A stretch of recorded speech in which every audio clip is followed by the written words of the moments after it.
Le Maroc se doit d'avoir une grande politique étrangère pour des raisons historiques. C'est un pays multiséculaire avec un État qui date de plus de 12 siècles.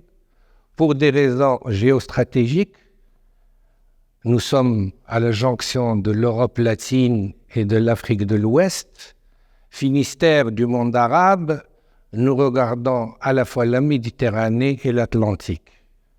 Situation géostratégique exceptionnelle. Nous devons avoir une grande politique étrangère parce que nous avons des ambitions importantes, à savoir une puissance régionale et une économie émergente. Comment construire cette politique étrangère?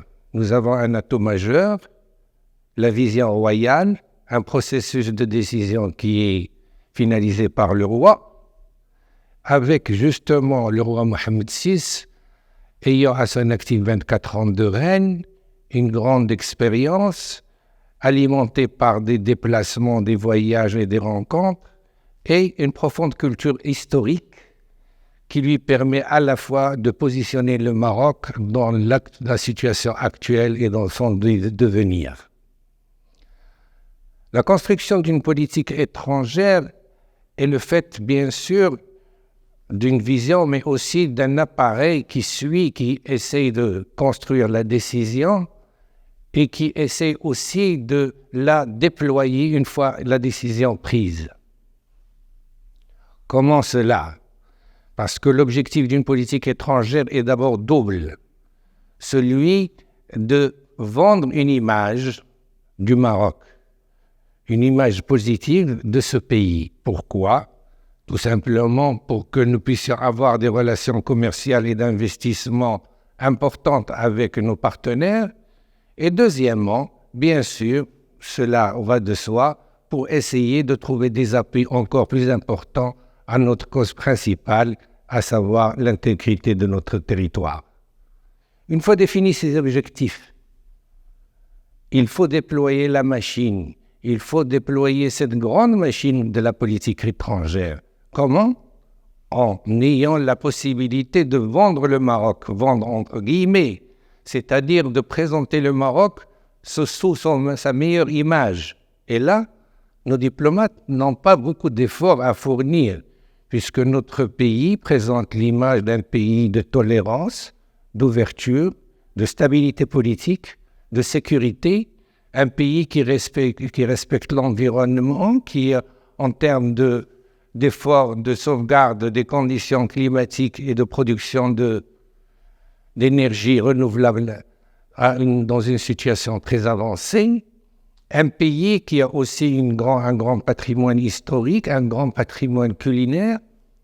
Voilà un certain nombre d'éléments qui nous permettent, qu'on le veuille ou non, de présenter notre pays sous sa meilleure image. Bien sûr, il y a aussi notre soft power, il y a aussi un certain nombre de relations historiques que nous avons pu établir avec différents pays dans différents continents.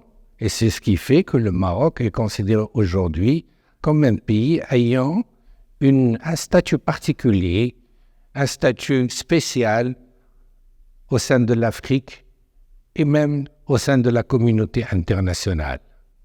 Doit-on considérer que le travail est accompli et qu'il faut tout simplement gérer l'acquis?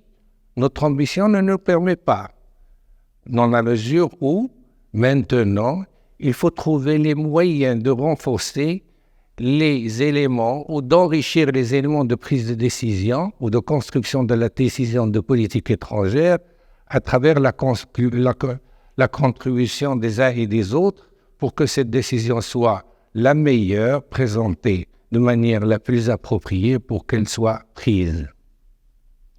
Dans les pays développés qui ont une grande tradition de politique étrangère, la décision généralement se construit de concert, certes avec le ministère des Affaires étrangères, avec ses directeurs, ses diplomates, et le monde de l'université et les intellectuels, avec peut-être une approche dans les pays développés, nous y reviendrons, d'établissement de passerelle entre l'université et le ministère des Affaires étrangères, ce que nous n'avons pas jusqu'à présent pu déceler au Maroc.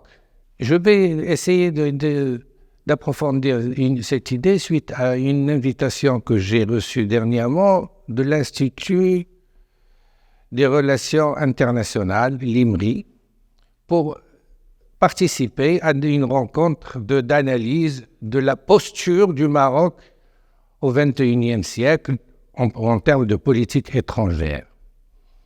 Connaissant cet institut, j'ai tout de suite compris qu'il s'agit d'un institut qui, fidèle à ses traditions, va se positionner en termes d'analyse et de commentaires. Il est plutôt dans l'analyse que dans l'action. Il n'est pas le seul. Il y a d'autres instituts, comme l'Institut royal d'études stratégiques, comme l'organe qui est rattaché à l'Office chérifien des phosphates, c'est-à-dire celui qui œuvre pour un développement des relations du Sud. Ce sont tous des instituts qui ont plutôt une approche analytique de la situation internationale, sans aller au-delà et proposer des solutions de l'opérationnel, de faire des propositions contre d'éventuelles démarches de politique étrangère. Cette séparation entre ceux qui analysent et ceux qui sont dans l'opérationnel, le ministère des Affaires étrangères en l'occurrence, ne permet pas à la plénitude des moyens du Maroc de se faire en avant. Aussi, il est important que le ministère des Affaires étrangères, et c'est un souhait, puisse opérer une ouverture sur le monde de l'université, sur le monde de la recherche, et la faire participer à cette démarche de construction de la décision de politique étrangère. Il se peut qu'il y ait des think tanks que je ne connais pas. C'est tout à fait possible. Votre fidèle serviteur n'a pas la prétention de connaître tout, mais les passerelles entre le monde universitaire, le ministère des Affaires étrangères ne peuvent être que bénéfiques. Ces passerelles prendront peut-être et prennent dans les pays développés la figuration d'un think tank, on appelle un think tank, qui permet la rencontre de diplomates de carrière avec les universitaires, avec d'autres intellectuels, des gens qui sont versés dans ce genre de préoccupations et qui sont de nature à donner à notre doctrine de politique étrangère une envergure qui est très, très souhaitable. Comment, vous allez me dire, il y a la politique, le ministère des Affaires étrangères travaille, l'université réfléchit, c'est la jonction des deux qui est importante. Et c'est la jonction des deux qui va faire de l'enrichissement et qui va nous permettre d'aller de l'avant. C'est important parce que cantonner l'université à une simple analyse, quelle que soit sa valeur, quelquefois que la cantonner aussi aux commentaires, ce qui n'est pas très souhaitable, il faut aller vers l'échange d'idées. C'est le plus riche et ce qui donne le plus de valeur à toute démarche, à toute construction de politique étrangère.